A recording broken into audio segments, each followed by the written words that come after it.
Fala, galerinha do curso Gaia, com vocês mais uma vez aqui juntos, professor Afonso. Hoje para a gente fazer uma revisãozinha sobre a aula 7, 8 e 9 da nossa apostila A. Então, pega lá a tua apostila, vamos ver o que acontece lá, vamos dar uma revisada e vamos trabalhar um pouquinho, beleza? Todo mundo se cuidando, todo mundo tranquilinho. Então, bora trabalhar. Vamos fazer a nossa parte, valeu? Bom, primeira coisa que a gente tratou nessa apostila foi sobre movimento uniformemente variado. Então, o que é movimento uniformemente variado? É aquele que tem uma velocidade variável e uma aceleração. Essa aceleração é constante.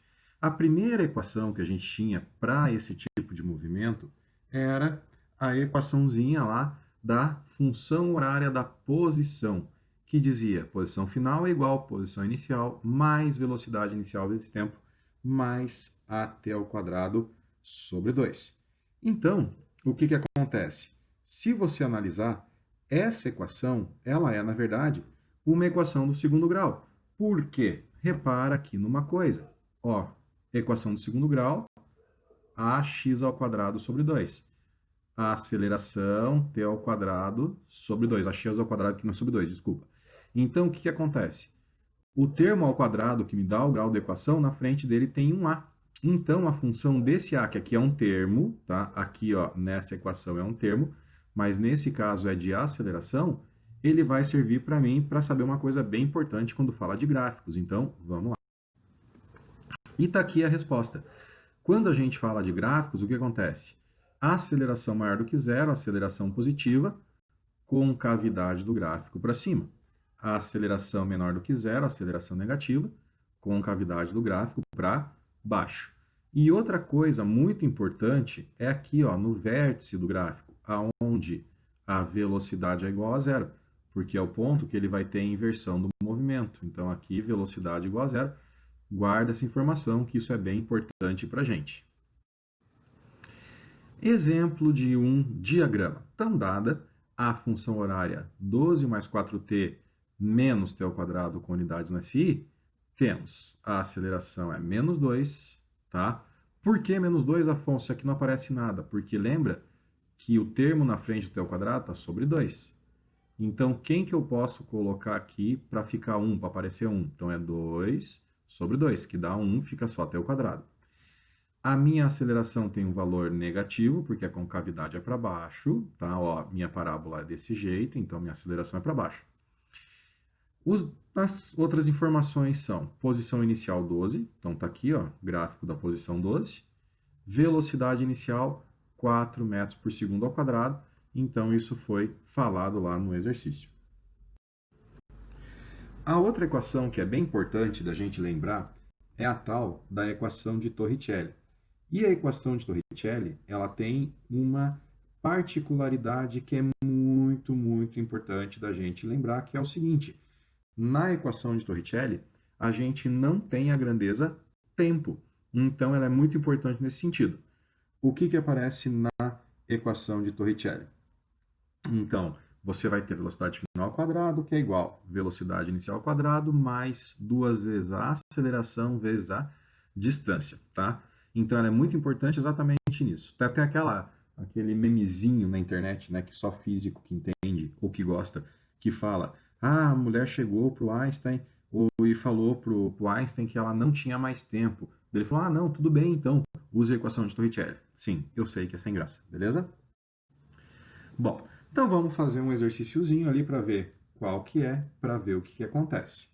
Questãozinha da CAF fala para gente. O gráfico representa a variação da posição em função do tempo de um ponto material que se encontra em movimento retilíneo e uniformemente variado. Então, é um movimento que tem aceleração. Gráfico da posição em metros, vê se a unidade está batendo, está bonitinho. Tempo em segundos, vê se a unidade está batendo, está bonitinho. Bom, antes de ir para as alternativas, vamos ver o que eu tenho de informação. Primeiro, ó, posição de saída dele.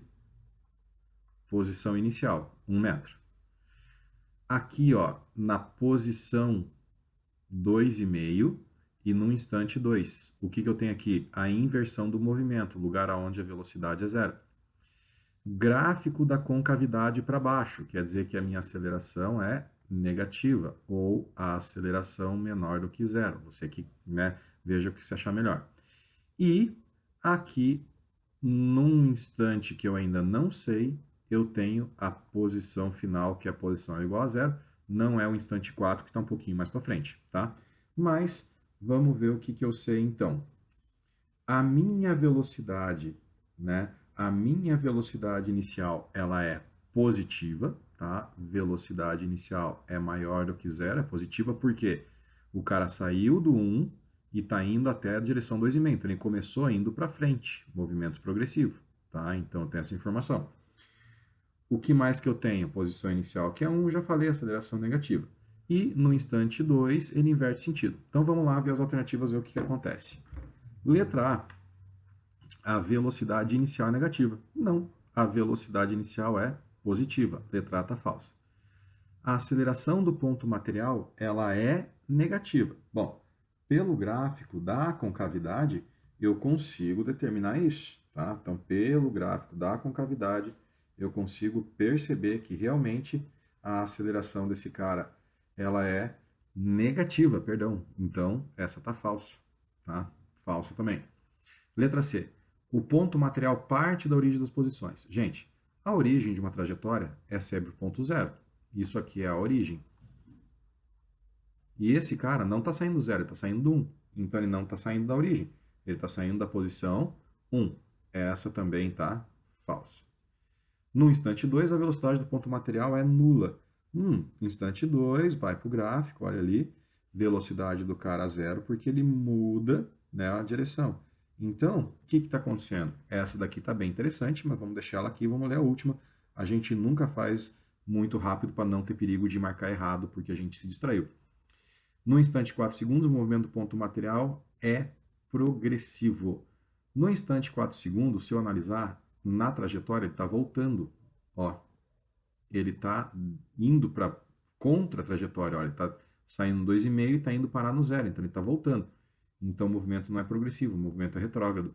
Ou seja, resposta certa, letra D mesmo. Pode marcar. Letra D, resposta correta dessa. Tranquilinho, né? Vamos para frente. Lançamento vertical é todo o movimento que acontece, né, na vertical, como está falando. Uma coisa bem importante é que nesse lançamento vertical, o corpo está sujeito a uma aceleração que vai ser a da gravidade, e ela vale aproximadamente 10 metros por segundo ao quadrado. O que a gente pode dizer? Na subida, o movimento é retardado. Então, na subida, eu vou usar a gravidade negativa para facilitar a minha vida. E na descida ele é acelerado, então na descida eu vou usar a gravidade positiva. Tudo para deixar um pouco melhor a minha vida, beleza? E no ponto de mudança de sentido, ou seja, na altura máxima, tá? A velocidade do cara é igual a zero, porque a hora que ele para de subir, começa a descer, tá? Então, vamos para frente. Vamos à convenção gravidade negativa na subida, gravidade positiva na descida. E aí eu vou ter as equações aqui que eu estou acostumado. Veja que eu estou usando todos os exemplos para subida, tá? Então aqui, ó, os meus exemplos estão todos falando de subida. Como que eu sei isso? Sinal da gravidade, tá? Então tá aqui. Função horária da altura ou da posição, adaptada no lugar de A, eu ponho G da gravidade. Equação da velocidade, função horária da velocidade, no lugar de A eu ponho G. E a equação de Torricelli. Se quiser dar uma congeladinha aí nessa tela, dá uma copiadinha nessas equações, depois vai para frente. Mas são essas três, são as mesmas equações do movimento uniformemente variado que a gente usa só agora na vertical, mas é a mesma coisa. Equações específicas da queda livre. Então vamos lá. Agora eu estou falando de queda livre. O que é queda livre? É o cara sair daqui de cima com uma velocidade inicial igual a zero e ele ir caindo até chegar no chão. Beleza? Então agora eu estou dizendo que é queda. Gravidade positiva, movimento para baixo. Primeira equação para achar a altura, gt ao quadrado sobre 2, por quê? Porque na queda livre ele parte com velocidade zero. Então aquele termo do V0t sai fora, fica só isso aí. tempo de queda, você vai isolar na equação aqui de cima, o t, então você passa o 2 para frente multiplicando, passa a gravidade para baixo dividindo. Então, o que eu quero que vocês percebam? É a mesma equação. Eu, se fosse você, não decorava duas. Lembrava dessa e se ele pedir o tempo, você ajeita a equação, você sabe fazer isso. Mas, se você quiser decorar outra para fazer mais rápido, você que sabe. Velocidade em qualquer instante é igual a raiz de 2g ΔH. Essa equação é a equação de Torricelli adaptada para a gente achar a velocidade. Tá? Ele isolou aqui o v que já é na equação de Torricelli isolado, passou o 2 na forma de raiz, então bem tranquilo. Bom, então vamos ver como é que funciona essas equações num probleminha lá da Federal de segunda fase. Então é um problema que a gente pode esperar um certo trabalhinho para fazer, mas vamos lá. Um paraquedista salta de um avião e cai livremente por uma distância vertical de 80 metros antes de abrir o paraquedas. Então presta atenção, ele cai 80 metros antes de abrir o paraquedas, então é 80 metros em queda livre. Quando este se abre, ele passa a sofrer uma desaceleração vertical de 4 metros por segundo ao quadrado. Ó, presta bem atenção nisso daqui. Desaceleração quer dizer a aceleração contrária ao movimento, então aceleração para cima, de 4 metros por segundo ao quadrado. Não é mais a gravidade. Quando o paraquedas abre, é essa aceleração que vai começar a contar. Então vai ser menos 4, porque ele desacelera. Chegando ao solo com uma velocidade vertical de módulo 2 metros por segundo. Então, ele toca no chão com uma velocidade de 2. Supondo que ao saltar do avião, a velocidade inicial do paraquedista na vertical era igual a 0, então eu estou falando de queda livre, o meu VY, a minha velocidade inicial de queda, no eixo Y é 0, e considerando gravidade igual a 10, determine, letra A, o tempo total que o paraquedista permaneceu no ar desde o salto até atingir o solo. Bom, então aqui a gente tem que ficar muito ligado pelo seguinte, eu tenho dois momentos. Um momento que ele salta com velocidade zero em queda livre, né? Ele desce os 80 metros, e outro momento que é quando ele abre o paraquedas e vai desacelerando. Então, tem duas coisas que eu tenho que levar em conta, tá? Vamos lá. Bom, o tempo total de salto eu vou chamar T1 mais T2, tá? Que é o tempo até o paraquedas abrir e depois do paraquedas aberto. Antes de abrir o paraquedas, então, em queda livre, eu vou usar a função horária do movimento uniforme. Vai ficar ΔS igual a V0T mais AT ao quadrado sobre 2. Esse A é a gravidade, porque ele está em queda livre. O V0 é 0, então fica a distância 80 que ele deu, gravidade 10 sobre 2, T ao quadrado. Faz a continha. O primeiro tempo que eu tenho, o tempo que levou para o paraquedas caindo, né, antes do paraquedas abrir, foi 4 segundos. Agora eu vou precisar da velocidade final nesse instante, tá? Depois de 4 segundos. Então é bem facinho, joga na função da velocidade, V igual a V0 mais AT, ainda é queda livre, por isso que a aceleração é da gravidade. Então velocidade é igual a 0 da inicial, que eu nem pus, e a gravidade é 10 vezes 4 segundos que eu achei lá em cima. Ele atingiu velocidade de 40 metros por segundo. Por que que eu precisei dessa velocidade? A velocidade final da queda livre vai ser a velocidade inicial que ele tem quando ele desacelera. Então, vamos lá achar o tempo da segunda parte. Velocidade final é igual a velocidade inicial mais A vezes T. Velocidade final ele deu no enunciado, que é 2. A inicial, quando o paraquedas abriu, a gente calculou ali em cima, que é o 40. Menos 4, por quê? Lembra do enunciado? Desaceleração de 4. Então, menos 4, T2. Faz a continha, T2 igual a 9,5. Se ele levou 4 segundos no primeiro trecho e 9,5 no segundo, o tempo total é a soma dos dois, que dá 13,5 segundos. Então, letra A, era isso aí que a gente tinha que fazer, era isso que a gente tinha que achar. Na letra B, ele quer saber a distância total percorrida pelo paraquedista. Então, vamos lá. Bom, a distância total vai ser a distância em queda livre, sem abrir o paraquedas, e depois a distância com o paraquedas aberto. Na primeira parte, ele já falou que ele andou 80 metros, então ΔS1 está calculado.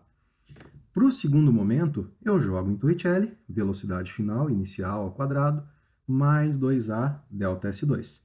Velocidade final está no enunciado, 2 ao quadrado. Velocidade inicial, quando o paraquedas abre, é 40, a gente calculou, ao quadrado. Mais duas vezes a aceleração, menos 4, lembra? Desacelerou. menos 4 ΔS2.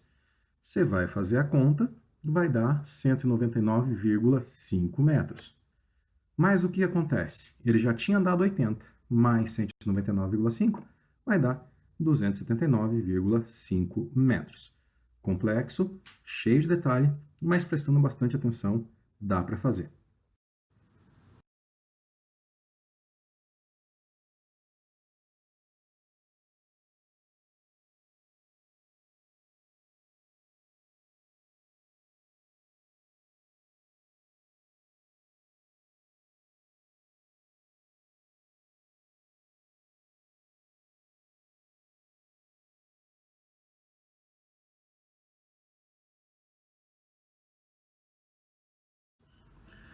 Bom, vamos ver o que acontece aqui nessa questãozinha para treinar.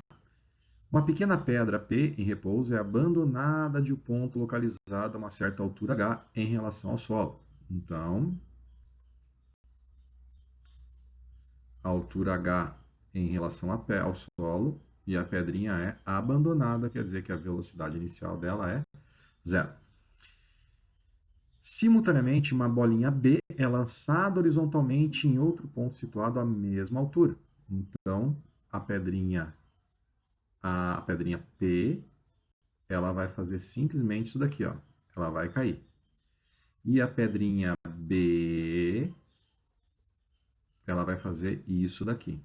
Ela vai ser lançada, vai cair mais para frente. Desprezando a resistência do ar, né, considerando gravidade constante, podemos afirmar, primeiro, a pedrinha e a bolinha atingem o solo no mesmo instante. Verdadeiro. Por que que leva o mesmo tempo? Porque o tempo vai depender da altura e da gravidade. A massa não interfere. Se os dois saem da mesma altura, estão sujeitos à mesma aceleração da gravidade, eles vão levar ao mesmo tempo. Então a primeira é verdadeira por causa disso. 2, a bolinha chega ao solo antes da pedra. Não, porque ele já falou para a gente a 1 que está certo, então a 2 só pode estar errada. 4, a pedra chega ao solo antes da bolinha, pois a trajetória é retilínea. Não, porque a trajetória retilínea ela vai ser na horizontal, vai ter uma altura. A B também vai percorrer a mesma altura. Ah, mas ela está indo para frente, não interessa. Daí é outro movimento. Se eu pensar só na vertical, a altura é a mesma. 8, a bolinha segue em trajetória parabólica e seu movimento é uma componente vertical, que é uma queda livre. Então, a bolinha está sujeita a uma queda livre, acelerada a gravidade. Verdade, verdadeira. 16, a pedra cai em movimento de queda livre, sua componente horizontal tem um alcance indefinido, pois a altura H é desconhecida.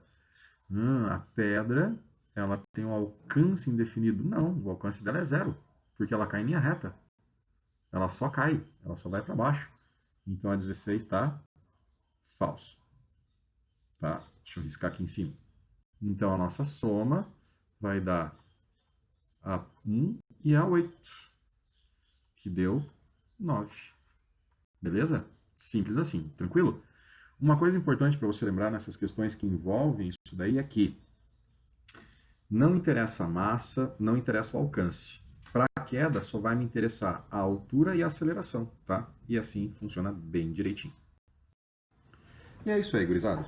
A gente vai conversando, depois eu vou estar demorando, vou pôr para vocês também a revisão de B. Qualquer coisa, a gente conversa, a gente troca ideia nos atendimentos e aí vamos tirando as dúvidas e seguindo com a vida, beleza? Se cuidem, juízo, mantenham o isolamento e a gente se fala na sequência. Beijo, tchau.